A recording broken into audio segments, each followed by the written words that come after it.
Já, hér svona rás, hér transistor, þetta BD 139. Þetta þetta rás sem við ætlum að tengja á brauðbretti. Hérna sem sagt stilla þetta viðnám, öryggisviðnám bara, svo þetta fari ekki mikið hér í gegnum þetta viðnám, peran og transistor, NPN transistor, svona app transistor. Hérna var lítan transistor, það kannski ég myndi díóðinni, díóð var búin til 2 silikónkurbum, P og N efni og þetta anóð og káta á skautin, það var plús hér þá leitt hún og þá spennan yfir hann alltaf 0,7 volt.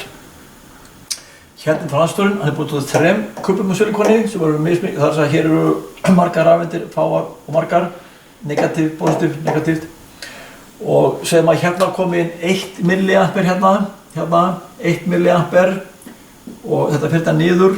Þannig að við það að koma 1 milliampere hér, svona, þá koma 100 milliampere hér.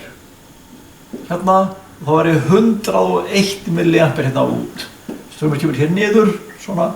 Þessi strömmur hér, hann fer ekki hér niður, nema þessi hér fari fyrst niður. Og við köllum þetta base, skoðum þetta kollektor, emitter og base. Kollektor, base og emitter. Og það þarf, fyrst verður að fá spennu hér á milli base og emitter, hérna á milli, þess að hér á milli, sem er cirka 0,7, þannig að hér byrja að flæða rafmagn gegnum þess að svo kallu base emitter díóðu, svona, og þá opnast gáttin hér niður og það kemur cirka svona 100 sinnum fleiri rafeindir hér, heldur en fara hér á milli. Ef það fara 1 milliampere hér, þá fara 100 hér og 101 hérna, svona. Og við ætlum að mæla það rás og við ætlum að mæla straumin hérna í. Það er E-base, ströymur í base hérna, sem er ampimæli hérna. Spenna milli base og emitter, við erum spenna hérna með voltmæli. Kollektor emitter spennan, hér á milli, mælum hana. Og spennan við peruna. Og straumin hér er raunverulega inn í, sem er hér bara, það er raunverulega straumur sem er hérna í kollektornum. Þetta gerum við bara á brauðbrettinu. Og svo fyllum við þetta hérna inn og erum átt okkur á þessu. Við getum líta transistorinn, það má líta á hann sem stillanlegt viðnám, sem væri bara svona.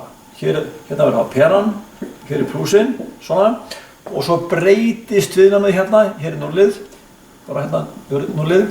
Og það er að segja, við þarfum að stýra base-spenunni, það er að við getum lækkað viðnámið og hækkað og peran dofnar og hún verður björt og dofnar eftir í hvað sleikar henni er og það er það sama sem gerist þegar við transistorinn, þá nýtum við hann sem breytilegt viðnám.